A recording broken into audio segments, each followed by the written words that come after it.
Hello everyone, তো আজকে আমরা যাব চিড়িয়াখানায়। তো চিড়িয়াখানায় কি কি দেখলাম তো সব কিছু আপনাদের সাথে শেয়ার করব। তো আসলে যারা চিড়িয়াখানা ঘুরতে যান তো অবশ্যই তারা হাতে টাইম নিয়ে বের হয়ে যাবে, কারণ চিড়িয়াখানা ঘুরতে আপনার মিনিমাম 5 থেকে 6 ঘন্টা দরকার হয়।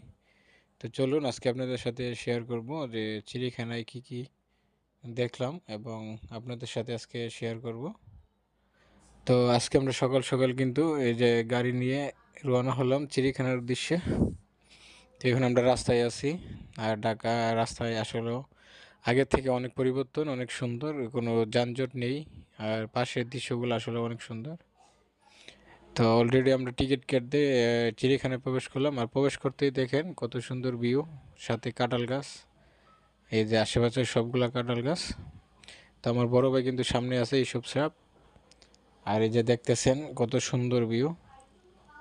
তো আমরা আসলে এখন ভিতরে কি আছে তো এইগুলো সব কিছুই দেখবো। তো ভিতরে ঢুকতেই যে দেখেন উট পাখি, তো কত সুন্দর উট পাখিগুলো।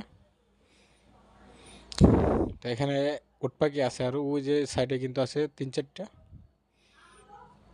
তার এই যে দেখেন জিরাফ, তো আসলে জিরাফ কত লম্বা, অনেক লম্বা কিন্তু জিরাফ।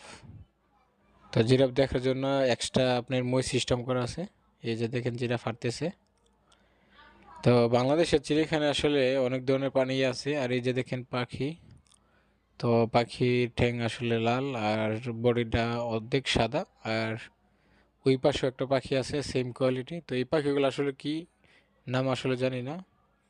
আর এই যে দেখেন গন্ডার, তো গন্ডারটা একটু দূরে। আর এই যে আমার ছেলে আর এই যে ইভান, তো গন্ডার থেকে তো খুব খুশি।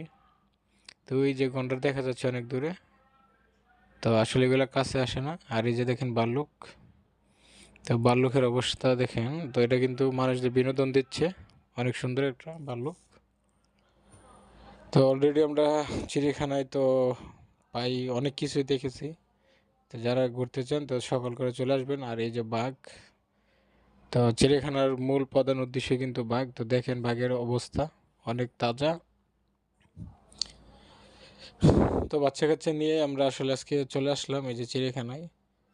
তো অবশেষে কিন্তু আমরা এই যে বাংলাদেশের জাতীয় পশু বাঘ, এই যে দেখেন কত সুস্থ।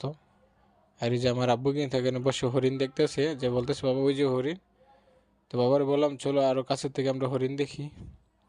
তো এই যে দেখেন এখানে বানর, বানরের খেলা দেখেন। তো বানরগুলো আসলে খুব বিনোদন দিচ্ছে পাবলিকদের। এই যে বানর, তো এগুলো ছোট বানর। তো এইগুলা কিন্তু আসলে মানুষের সাথে মিশতে তত একটা পছন্দ